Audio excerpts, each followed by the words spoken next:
అనుభవజ్ఞుడి అవసరం. పట్నంలోని రాజవీధిలో ముకుందయ్య, గోవిందయ్య అనే ఇద్దరు భాగస్తులుగా ఒక చెప్పుల దుకాణం ప్రారంభించారు. దుకాణం ప్రారంభమైన మర్నాడు ముకుందయ్య గోవిందయ్యతో, దుకాణంలో మన దగ్గర పనిచేయటానికి కుర్రవాడు అవసరం కదా, అందుకని నేను ఎరిగిన కిష్టయ్య అనే కుర్రవాడిని రేపటి నుంచి పనికి రమ్మని చెప్పాను. వాడికి 200 జీతంగా ఇస్తానని కూడా చెప్పాను అన్నాడు. దానికి గోవిందయ్య తలాడించి, అలాగా, నువ్వు చేసిన పనే నేను చేశాను. ప్రకాశం అనే కుర్రాడిని పనికి రమ్మని చెప్పాను. వాడికి మంచి తెలివితేటలతో పాటు మన దుకాణం లాంటి దుకాణాల్లో లోగడ పనిచేసిన కొంత అనుభవం కూడా ఉంది. అందుకని వాడికి నెలకు 300 జీతం ఇస్తానని చెప్పాను అన్నాడు. మొత్తం మీద ఒకళ్ళకు తెలియకుండా ఒకళ్ళం పని కుర్రాళ్లను మాట్లాడేశాం అని ముకుందయ్య కొంచెం ఆగి, తక్కువ జీతానికి వచ్చే కిష్టయ్య అని పనిలోకి తీసుకుందాం. ఈ కిష్టయ్య అనే వాడికి లోగడ అనుభవం లేకపోయినా చెప్పినది చప్పున గ్రహించి ఆ పని చేయగలడు.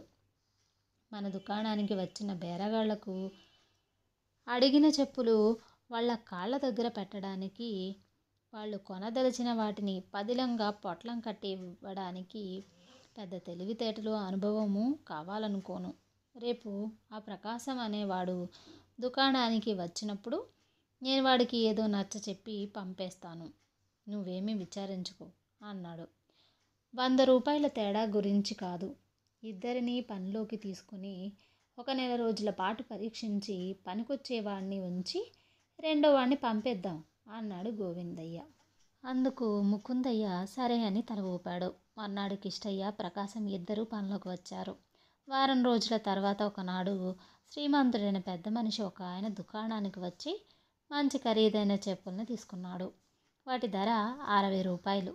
తీరా ఆయన డబ్బు ఇవ్వబోయేసరికి 20 రూపాయలు తక్కువ అయ్యాయి. శ్రీమంతుడు హుందాగా ముకుందయ్యతో, సమయానికి చాలినంత డబ్బు జేబులో లేదు, చెప్పులను పొట్లం కట్టించి దుకాణం పక్కన ఉన్న గుర్రబండిలో పెట్టించండి, ఇంటికి వెళ్ళగానే మిగతా 20 రూపాయలు పనివాడితో పంపుతాను అన్నాడు. ఇది విని ముకుందయ్య సంశయంలో పడ్డాడు. ఈ వచ్చిన పెద్ద మనిషి ఎవరో అతడికి తెలియదు. 20 రూపాయలు అరువు ఇస్తే ఆ డబ్బు తిరిగి అందుతుందో లేదో, కాదంటే ఆయన తనకు అవమానం జరిగినట్టు భావిస్తాడు. యజమాని సంశయిస్తున్న సంగతి గ్రహించిన ప్రకాశం ఆయన సంశయించవలసిన అవసరం లేదన్నట్టు సైగ చేశాడు. దానితో ముకుందయ్య శాంతపడి సంపన్నుడితో, అయ్యా, ఈ 20 రూపాయల విషయం పట్టించుకోకండి, చెప్పులను తీసుకువెళ్ళండి అన్నాడు. ఇంతలో ప్రకాశం ఆయనతో, తమరు వెళ్ళి బండిలో కూర్చోండి, నేను ఈ చెప్పుల్ని పొట్లం కట్టించి తెచ్చి బండిలో పెడతాను అన్నాడు. తర్వాత ప్రకాశం చెప్పుల పొట్లం తీసుకుపోయి బండిలో పెట్టించాడు. అప్పుడు ముకుందయ్య వాడిని, ఎవడ్రా పెద్ద మనిషి, ఆయన నీకెలా తెలుసు అని అడిగాడు. ఆయన గురించి మీకెంత తెలుసో నాకు అంతే తెలుసు అన్నాడు ప్రకాశం. ఇది వింటూనే ముకుందయ్య అగ్గి మీద గుగ్గిలంలా అయిపోయి, ఆయన ఎవరు ఏంటో తెలియకుండానే హామీగా నిలబడ్డావన్నమాట. నిన్ను నమ్మి ఆయనకు అరువు పెట్టాను. ఆ సొమ్ము వసూలు కాకపోతే దాని కింద నీ జీతం మొత్తం మినహాయించుకుంటాను. ఆ తర్వాత నిన్ను దుకాణంలో నుంచి ఇంటికి పంపిస్తాను అంటూ కేకలు వేశాడు. ఏదో పని మీద బయటికి పోయి అప్పుడే దుకాణానికి తిరిగి వచ్చిన గోవిందయ్య ముకుందయ్య వేస్తున్న కేకలకు కారణం తెలుసుకుని, ప్రకాశాన్ని ఆ పెద్ద మనిషి ఎవరో కూడా తెలియకుండా ఎందుకు హామీగా నిలబడ్డావు, అసలు ఇక్కడ పనికి కుదరడంలో నీ ఎత్తుగడ ఏంటి అంటూ కోపంగా ప్రశ్నించాడు. అందుకు ప్రకాశం వినయంగా, అయ్యా, ఆయన మనకివ్వవలసిన 20 రూపాయలకు ఆయన తీసుకుపోయిన చెప్పుల జతే హామీ. నేను ఆయనకిచ్చిన 2 చెప్పులు ఒకే కాలువి. ఆయనకు మన బాకీ తీర్చే ఉద్దేశం ఉన్నా లేకపోయినా చెప్పులు మార్చుకోవడానికి తిరిగి రాక తప్పదు. అప్పుడు మనకివ్వవలసిన 20 రూపాయలు ఇవ్వక తప్పదు అన్నాడు. ఆ సాయంత్రం ప్రకాశం చెప్పినట్లే జరిగింది. శ్రీమంతుడు దుకాణం ముందు బండి దిగి హడావిడిగా దుకాణంలోకి వచ్చి ముకుందయ్య, గోవిందయ్యలతో, మీ పనివాడు అమాయకుడో లేక ఇలాంటి దుకాణాల్లో పనిచేయటానికి కొత్తవాడో తెలియడం లేదు, 2 ఒకే కాలి చెప్పులు బండిలో తెచ్చిపెట్టాడు అన్నాడు విసుగుపడుతూ. ఆ వెంటనే ముకుందయ్య క్షమించాలి, పొరపాటు జరిగిపోయింది అని శ్రీమంతుడికి క్షమాపణ చెప్పుకొని ప్రకాశంతో, ఏరా ప్రకాశం, నీకు ఆ పాత పళ్ళ దుకాణం అలవాటు పోలేదన్నమాట. అక్కడ కొనేవాళ్లకు చిన్న పెద్ద అంటూ తేడా లేకుండా ఒకే ప్రమాణంలో ఉన్న పళ్ళు బుట్టలో వేస్తున్నట్లే ఇక్కడ ఒకే మోస్తరుగా ఉండే చెప్పులు పొట్లం కడుతున్నావన్నమాట అన్నాడు కోపంగా. ఈ మాటలకు శ్రీమంతుడు నవ్వుకొని ముకుందయ్య ఇచ్చిన చెప్పులు తీసుకొని బాకీ డబ్బులు ఇచ్చి వెళ్ళిపోయాడు.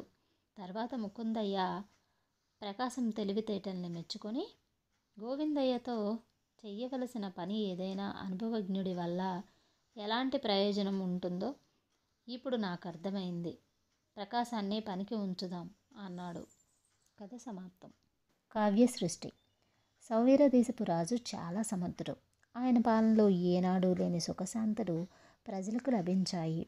రాజు కొలువులో భౌతిక, రసాయనిక, వృక్ష శాస్త్రజ్ఞులతో పాటు మహాకవులుగా పేరు ప్రఖ్యాతులు గడించిన మరికొందరు ఉండేవారు. ఒకనాడు రాజు సభ చేసి ఉండగా శాస్త్రజ్ఞులు తాము ఉమ్మడిగా చేసిన పరిశోధనల ఫలితాలను సభకు నివేదించారు. వారు సాధించిన విజయ పరంపరలను రాజుతో పాటు సభలోని అందరూ చాలా మెచ్చుకున్నారు. ఆ సమయంలో ఒక కవి ఆశకుగా వారి విజయానికి కారకుడైన తమ రాజును బృహస్పతితో పోల్చుతూ ఒక చక్కని పద్యం పాడాడు. ఇది విన్న రాజుకు ఒక వింత ఆలోచన వచ్చింది. వైజ్ఞానిక రంగంలో అందరూ సమిష్టిగా కృషి చేసి ఒక మహత్కార్యాన్ని సాధిస్తున్నట్లు ఒక మహాకావ్యాన్ని విజ్ఞానవేత్తలు, కవులు కలిసి ఎందుకు రాయకూడదు?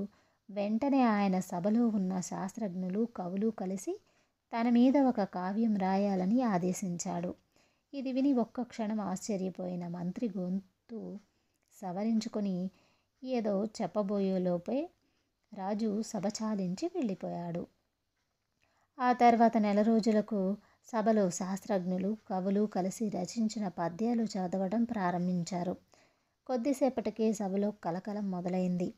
కావ్యం అతుకుల బొంతలాగా తయారైంది. నవరసాలు ఉండవలసిన చోట మచ్చుకైనా లేవు. శృంగారం ఉండవలసిన చోట రౌద్రం, శాంతంకు బదులు బీభత్సం, కరుణరసం ఉండవలసిన చోట హాస్యం ఉన్నాయి. రాజు కొద్దిసేపు ఆ పద్యాలు విని చిరాకు పడుతూ ఇక చదవవద్దని ఆజ్ఞాపించి సభ చాలించి వెళ్ళిపోయాడు. ఆనాటి సాయంత్రం రాజు ఉద్యానవనంలో ఉండగా మంత్రి ఆయనను చూడబోయాడు. మంత్రి తనను సమీపిస్తుండగానే రాజు, మహామంత్రి, ఏమిటి రసాబస? మన ఆస్థానంలో దిగ్గజులు వంటి కవులు, శాస్త్రవేత్తలు ఉన్నారు కదా, వారందరూ కలిసి సమాలోచన చేసి కావ్య సృష్టికి పూనుకున్నప్పుడు ఆ కావ్యం బృహస్పతి అంతవాడు కూడా ఆహా అద్భుతం అన్నట్లుండాలి. అది జరక్కపోగా చేపల బుట్ట అల్లినట్టు ఈ ఉద్దండులందరూ కలిసి పద్యాలు అల్లేశారు. ఇందుకు కారణం ఏమై ఉంటుంది అన్నాడు ఆశ్చర్యంగా. దానికి మంత్రి, మహాప్రభు, ఆ రోజే తమకు ఒక విషయం విన్నవించుకుందామనుకున్నాను, కానీ తమరు సభ నుంచి వెళ్ళిపోయారు. క్షమించండి ప్రభు. కళ వేరు, విజ్ఞాన శాస్త్రం వేరు. ఒక వ్యక్తి కళాత్మకమైన మహాకావ్యాన్ని సృష్టిస్తాడు. కాళిదాసు మేఘ సందేశం రాసి ఉండకపోతే ఆ కావ్య రచన ఇంకొకరి వల్ల జరిగేది కాదు.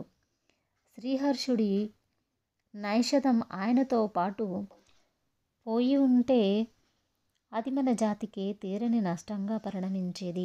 దానిని మరొక కవి ద్వారా పొందటం అసాధ్యం. కానీ ఖగోళ శాస్త్రాన్ని వరాహమిహిరుడు చెప్పకపోయినా మరెవరో మిహారైవరుడుగా ద్వారా తెలుసుకునేవాళ్ళం. ఒక మహాకావ్యం కేవలం ఒకే వ్యక్తి సృజనాత్మకత శక్తికి, అద్భుత సృష్టికి తార్కాణం. అలాగే వైజ్ఞానిక రంగంలో సమర్థులైన శాస్త్రజ్ఞులు అందరూ కలిసి ఫలితాలు సాధించవచ్చు. కానీ కావ్య సృష్టి ఏనాడు సమిష్టి కృషి వల్ల జరగదు ప్రభు అన్నాడు. మంత్రి ఇలా చెప్పిన తర్వాత రాజుకు తన ఆస్థాన శాస్త్రజ్ఞులు, కవులు కలిసి రాసిన దానిలో కావ్య లక్షణాలు ఎందుకు లేకుండా పోయినది అర్థమైంది. కథ సమాప్తం.